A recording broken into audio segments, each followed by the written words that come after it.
Good morning. मैं आज जिस टॉपिक पे डिस्कस कर रही हूँ वो एक भ्रष्टाचार से रिलेटेड है। जैसे कि हम सभी जानते हैं कि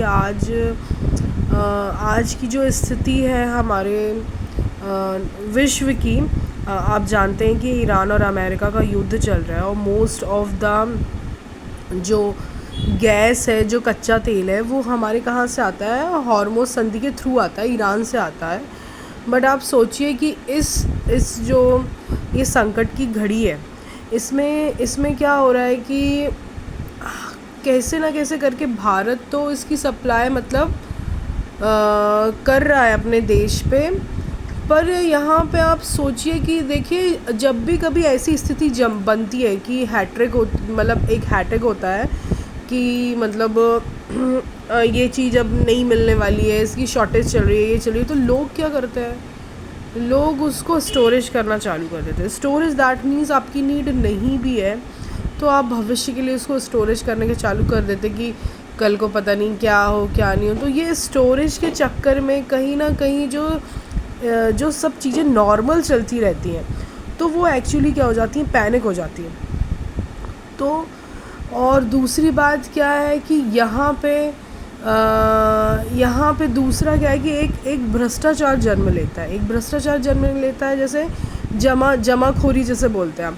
आप स्टोरेज करके रख ले रहे हैं, कहीं से स्टॉक आ रहा है, आप स्टोरेज करके रख ले रहे हैं और उसको फिर ज़्यादा उसमें बेच रहे हैं, पैसों में ज़्यादा बेच रहे हैं। तो कहीं ना कहीं पहले हमारे देश में ये जमाखोरी बहुत होती थी, राशन को लेके, कहीं दवाइयों को लेके, कहीं और भी सप्लाई को लेके। पर अभी राइट नाउ सारी सिचुएशन को हमारी सरकार ने इतने अच्छे से सामने ला के रखा है, वो सब चीज़ें बता रही है कि अभी 82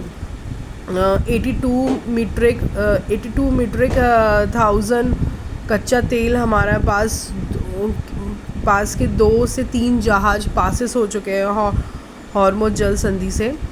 तो सारी चीज़ें सामने ट्रांसपेरेंट है और शायद तक पहले के टाइम पे ये नहीं होता था। और वो एक सेटिस्फाई मैसेज भी भेज रही है कि आपको पैनिक होने की ज़रूरत नहीं है। हमारे पास बहुत सारे कच्चे तेल का भंडारण है, हमारे पास सब कुछ अवेलेबल है। जो एलपीजी गैस वहाँ से 92% आता है, 82% डिपेंडेंसी है हॉर्मुज़ से।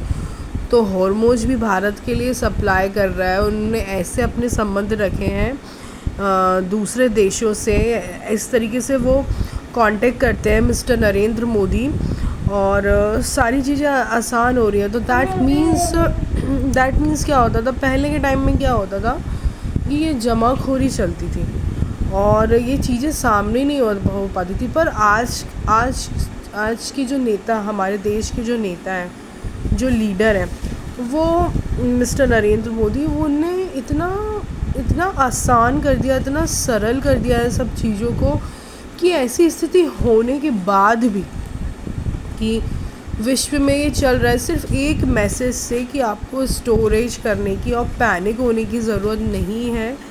सब चीज़ें नॉर्मल है, सुचारू रूप से चल रही हैं, कहीं पे कोई दिक्कत नहीं आने वाली है। तो ये होता है एक कन्वर्सेशन अपनी ऑडियंस से। अगर आप अपनी ऑडियंस से, अपनी जनता से एक कन्वर्सेशन रखते हैं, उनसे सारी चीज़ें सच शेयर करते हैं, तो बड़े से बड़ी मुसीबत में भी सब नॉर्मल हो जाता है।